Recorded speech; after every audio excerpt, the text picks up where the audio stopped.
Well, good afternoon, everybody. My name is Lee Schwartz, and I'd like to welcome you to the fourth and final webinar in our 2023 veterinary series. This one's titled Gear Up for Stress-Free Year-End Tax Planning.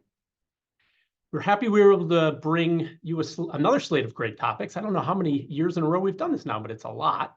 And I just want to point out, if you have other topics that would be of interest for future webinars, please reach out to us. We'd love to begin including some more topics in this series as well.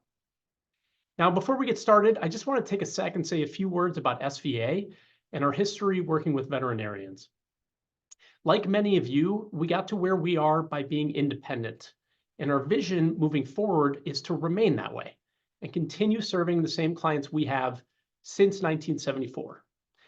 And a huge part of that client base over these last now almost 50 years has been within our healthcare practice, which includes medical, dental, and of course, vet practices. Our mindset is that when you're a practice owner or shareholder, you have to work with someone who's more than just an accountant or tax preparer. You need someone who's a true advisor working with you collaboratively along the way. This webinar and others like it are just one small way in which we do that. As far as this webinar goes, please send in any questions you may have as we go, but we're going to wait until the end to answer them. If you're a client and your question doesn't get answered, we'd encourage you to reach out to your SVA contact. And if you're not a client and still have questions, please reach out to me or John Armstrong in our business development group, and we'll make sure one of our subject matter experts gets your question answered. So today we've got two of the most experienced people in our healthcare and veterinary practice to walk you through everything. First off, as always, we have Andy Slinger, a principal who's really led our vet practice for several years now. And we have Joel Recklich, a senior manager in our healthcare practice who works with practice owners and practice managers on efficiency, profitability, and of course, tax strategies. All right, so let's jump in. Andy, I'm going to kick it off to you. Awesome. Thank you, Lee, and welcome everyone. Thank you for joining us. As Lee said, hard to believe that this is it. This is our last webinar for the year.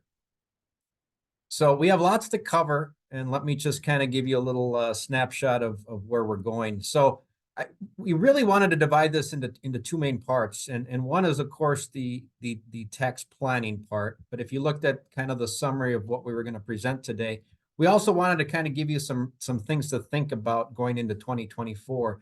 And these things really have come out from over the course of the year. I would say it's my top observations of opportunities in vet practices that can really move the needle for you going into 2024. So I strongly encourage you to consider what can help you.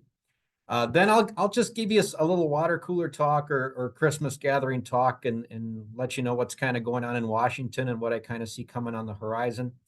My colleague Joel will take you into the nuts and bolts of business and individual tax planning, and so you can identify those opportunities. And then I like to leave you with homework, so I'll wrap it up and give you some things to take away from today. All right, let's get started.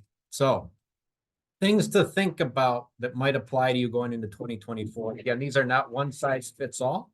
Some will apply and some won't. Owner compensation. I keep knocking on the door in all of our meetings with our vet practice owners. If you think about the last 5 years, your production has grown in most cases exponentially, right? You're busier than ever, and that has been a steady increased growth going back to 2020, okay? But I challenge you, I bet if you look at what you're paying yourself through payroll on your W-2, that's probably pretty flat, okay? So we have a divergent line. And I just challenge you, you know, I have not seen a reasonable compensation audit in my 18 years, but I think someday the IRS might start looking at that and see the opportunity for uncollected payroll taxes. So just a couple things to think about for the future. What is reasonable compensation for an owner? One test is if you had to hire an associate to replace yourself for a time, what would you have to pay them? And it'd probably be tied to their production, right? So that's one thing that would be a reasonable compensation test. I think the downfall, of course, is that's going to lead to more payroll taxes you'd have to pay. One of the positives I've seen though in practices is it can lead to a higher profit sharing or cash balance contribution if the amount you can put away for yourself is tied to your wages. So pros and cons, something to think about. Rent, not a topic that comes up a lot, but if you own the real estate that you practice in, okay, have you considered, is my rent fair market value? Am I paying myself fair market value? You might say, why do I care? It's out of one pocket into the other. Well, number one, you should look at fair market value. Couple tests are percent of revenue. What is the rent compared to your revenue? What is it compared to your property value? What is it as a percent of your property value? If you were to look at the area and comparable properties, what is the cost per square foot compared to others? And then if you need a rainy or snowy day project, do you have a lease with yourself? It's something that you really should have on file. And all these things really lead to the day of there'd be a transition in your practice. You want fair market value rent and you want a lease with yourself to transition. Okay.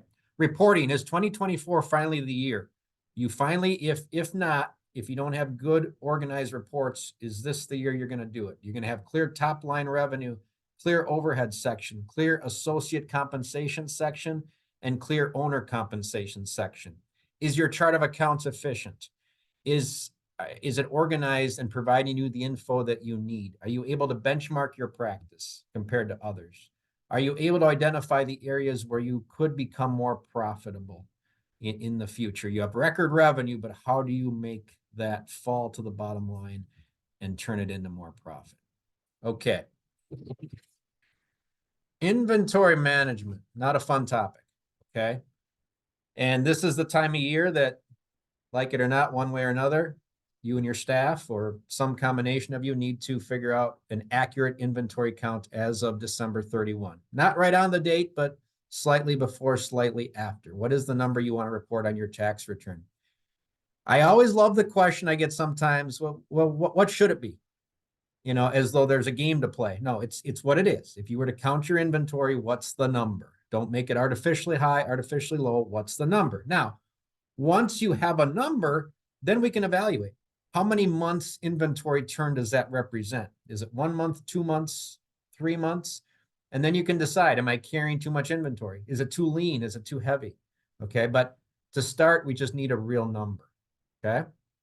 And then once you know the number and whether you're too lean or maybe a little heavy, depending on how the actual count compared to what you thought it was, is there any tweaks that you need to make in your practice management software so that as you're using that inventory, as it's going from inventory to cost of goods sold in your process, you're using it in a procedure, are you tracking it correctly? And is it moving correctly? So a couple things there.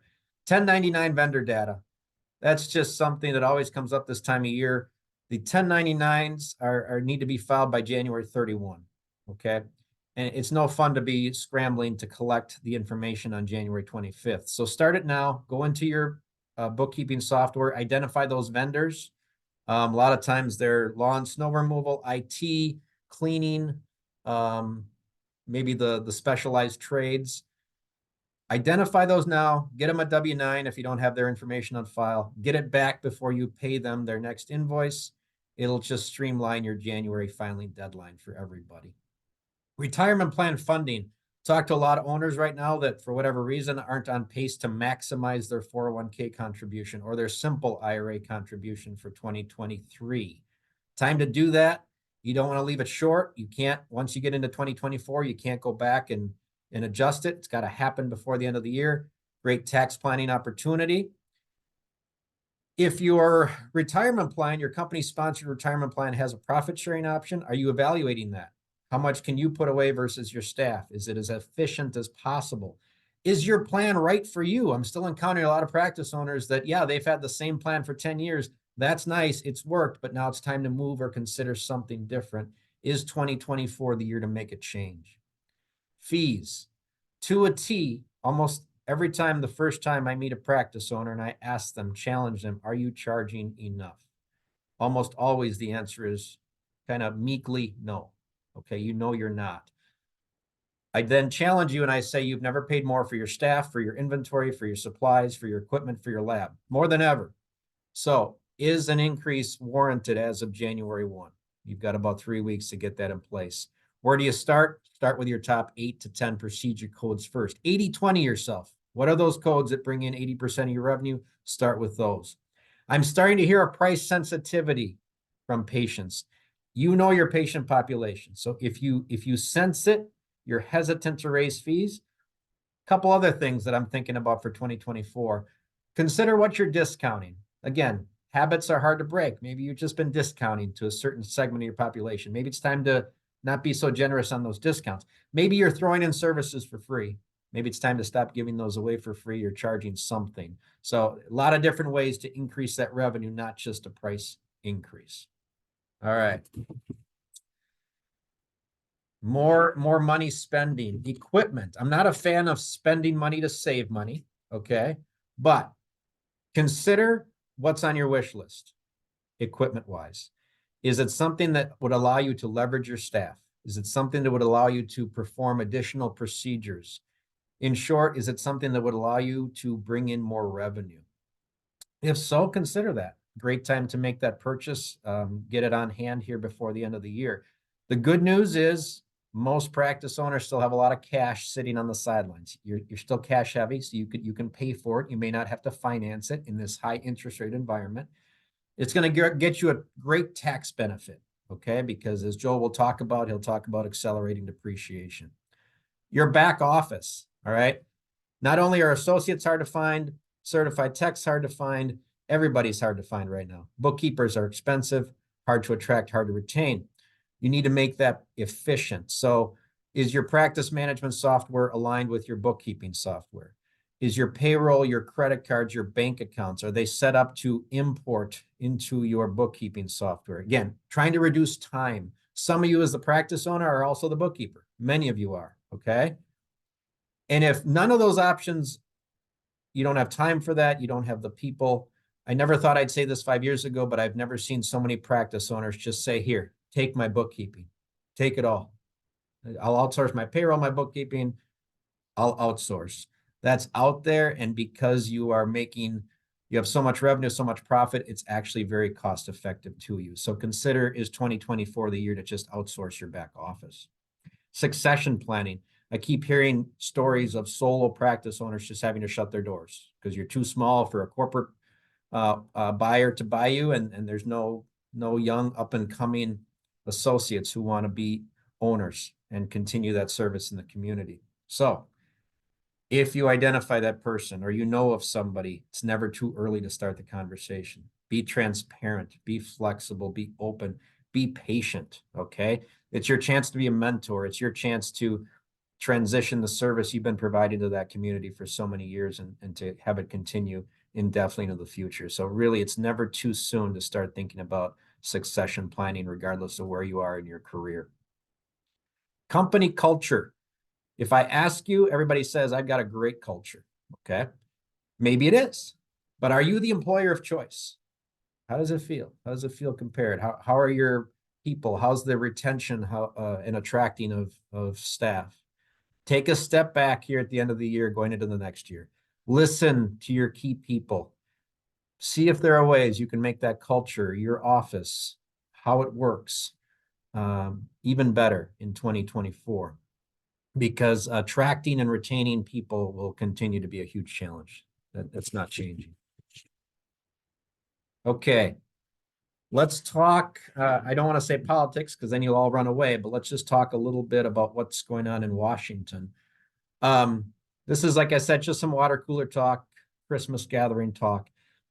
Let me take you back. 2018 feels like a long time ago, pre-COVID.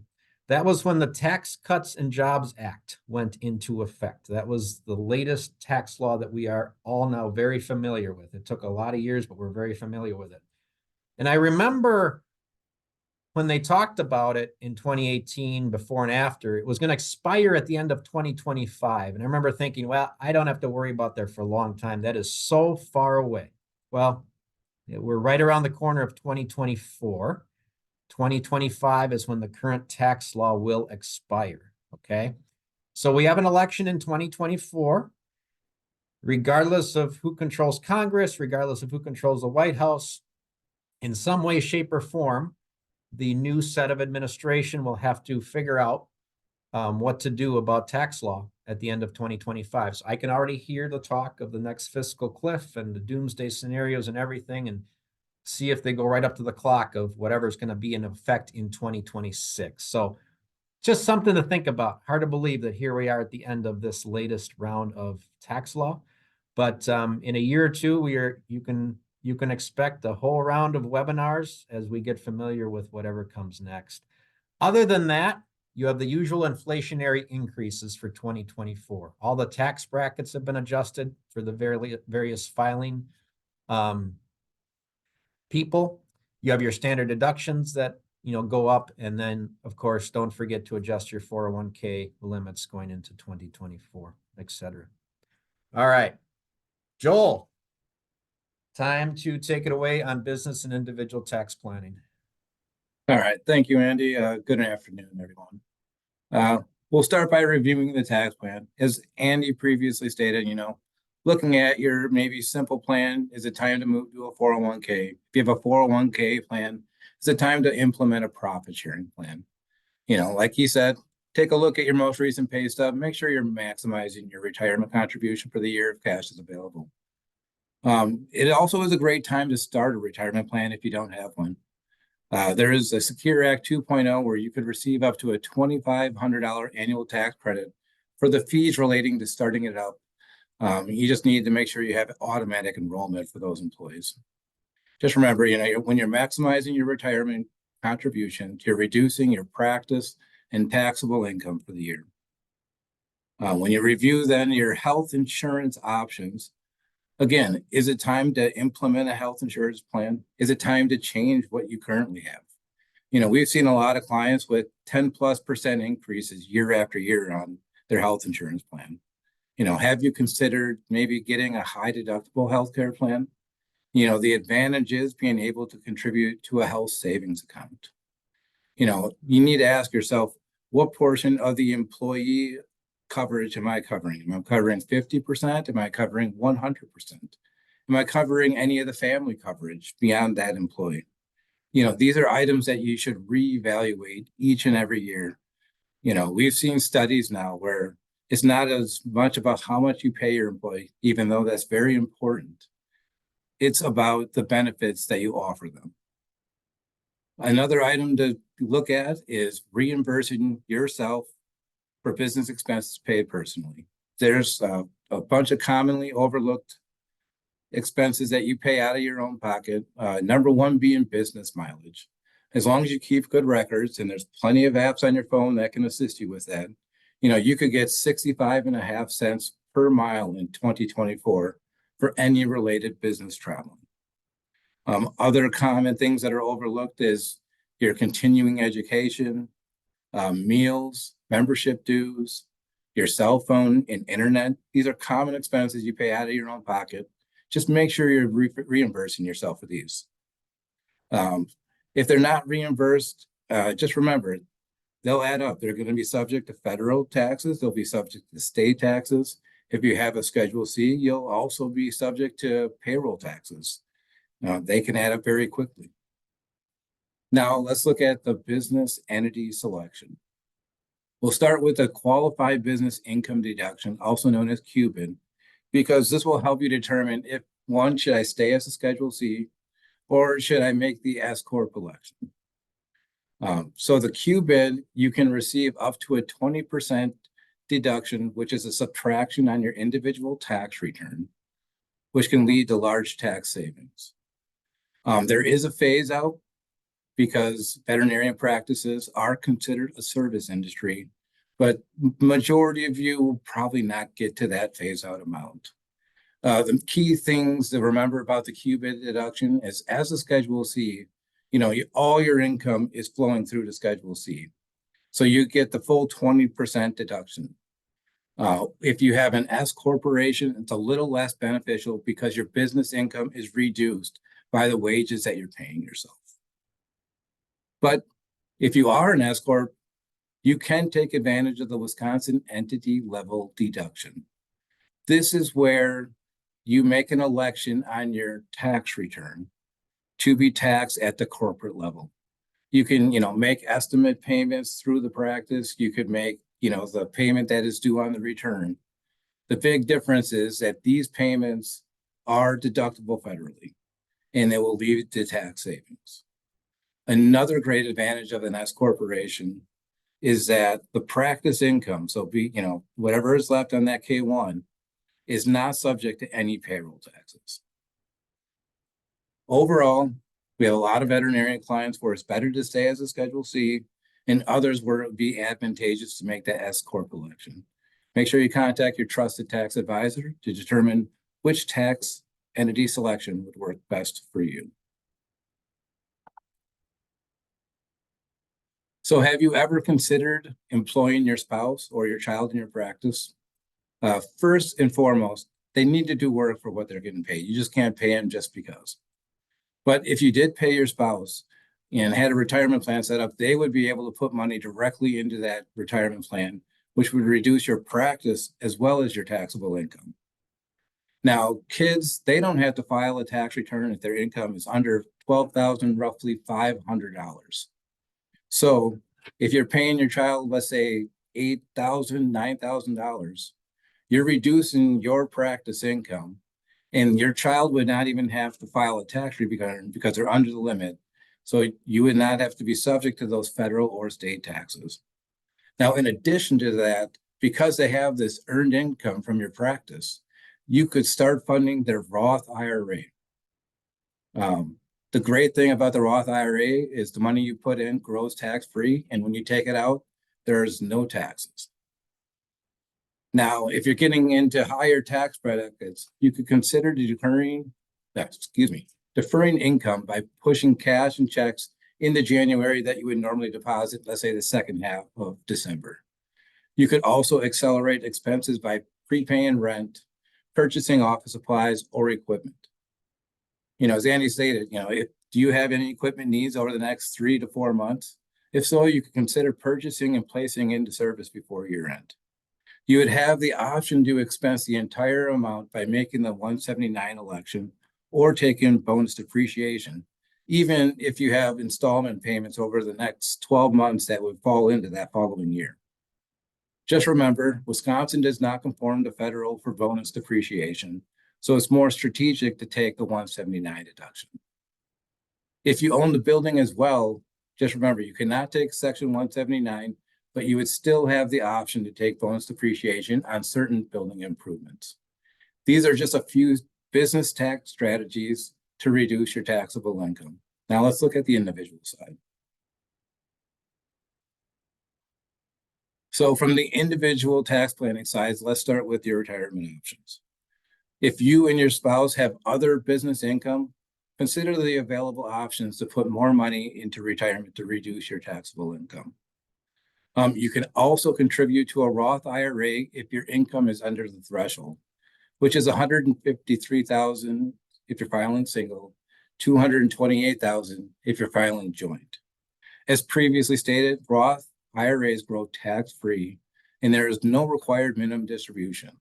So any amounts unused can feasibly be passed along to your beneficiaries, grow tax-free, and not have any tax when taken out.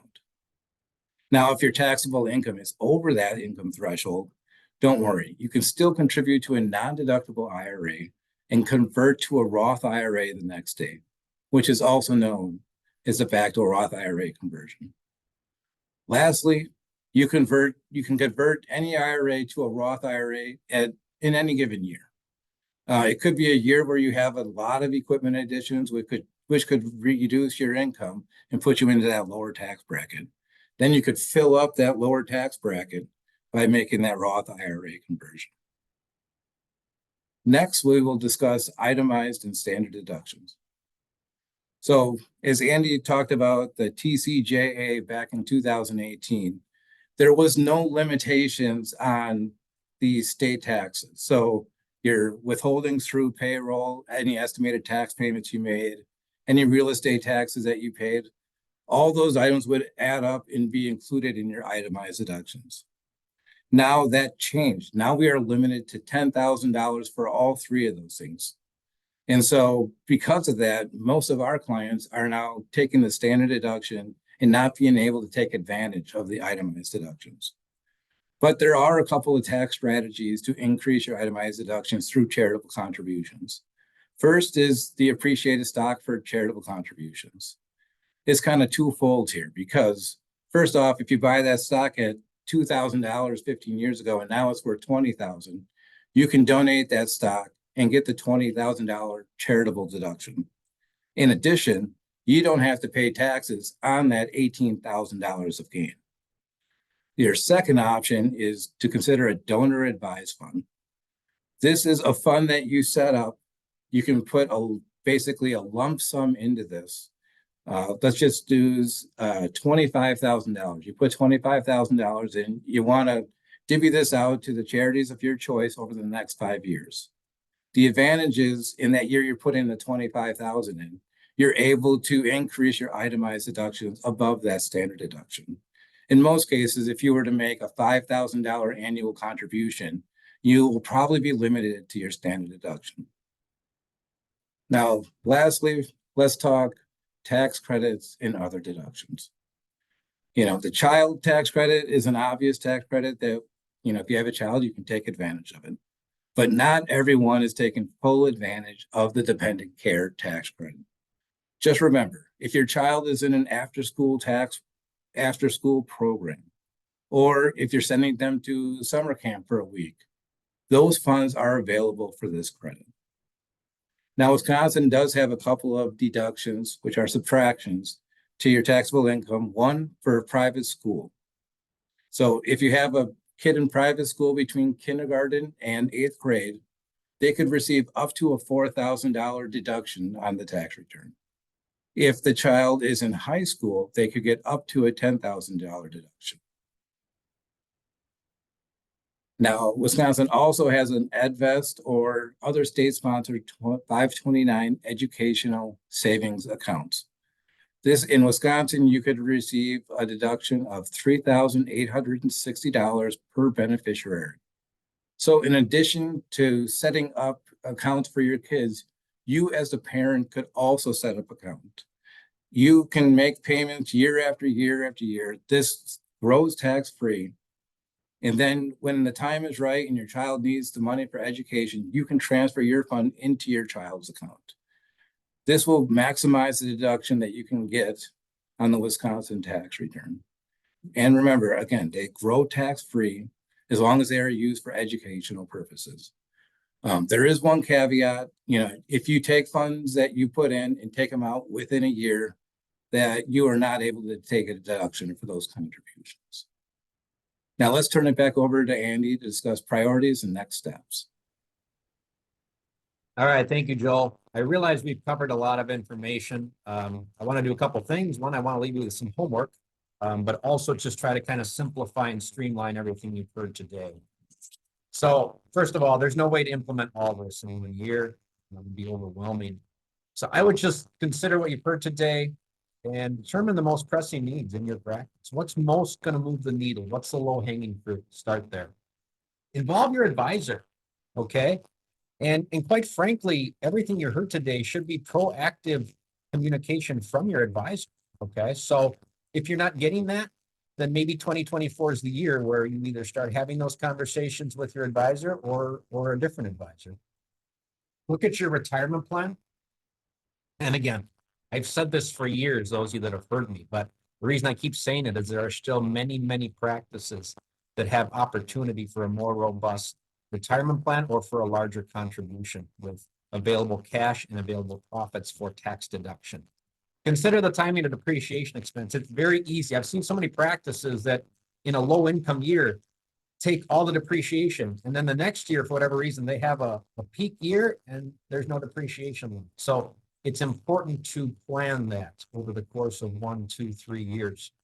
Little one, make sure anything you can tie to the business that maybe you put on a personal credit card or you pay personally, make sure that's all back run through the business so you get a tax deduction for that. And then This one is a big one for 2024 because there's still a lot of cash available. We're maximizing 401k contributions. So I really want to take a look to see if practice owners and their spouses can get themselves set up to do the backdoor Roth for each of them. Last but not least, a lot of practice owners are either in a situation where you're still comfortably within the QBI threshold, or some of you have blown through it and there's really nothing you can do. But there are some of you that are within the phase out that you should be working with your advisor to see what you can do to manage that and take advantage of the 20% deduction. All right, Lee, looks like we're right up to it. So I'm going to give it to you to wrap us up. Great. Thanks, Andy and Joel. So much information to pack in there. Lots of good stuff. Hey, we had a few questions come in. I know we're tight on time, but there was one that I wanted you guys to address. Let me pull it up here. Oh, this came through when you were talking, Andy, about having cash on the sidelines. Somebody asked, what's your recommendation if you have cash on the sidelines?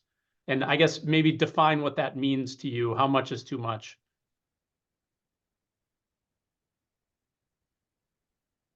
Andy, I'm not hearing you. You were sounding a little funky before too. I'm Joel? not hearing Andy either, but I'll jump in here. Yeah, go ahead. It's kind of twofold. One, we generally recommend a month. You want to make sure you're covering payroll. You want to make sure you're covering supplies. But, number two, it's really what you're comfortable with. Some people like to have a couple months. Some people put it tight and maybe only have 3 weeks worth. So it really comes down to what you're comfortable with. Great. Thank you for answering that. And with interest rates higher, there's probably some places you can be putting that. Happy to answer any further questions if you want to reach out. I think for now, guys, let's wrap up. I just want to let everybody know you can go to svaaccountants.com to sign up for news and information that may affect your practice. So as we stated earlier, this was the last webinar in our 2023 series. So we hope you've enjoyed them. As you know, the health of independent veterinary practices in and around Wisconsin is very, very important to us. So we're super happy to be able to bring this information to you. And again, please reach out if you have topics or ideas for future webinars that we can include. Would love to include some fresh ideas. And I just want to remind everybody that the SVA team is only a phone call or an email away. So if you're a client, reach out to your SVA professional as questions arise.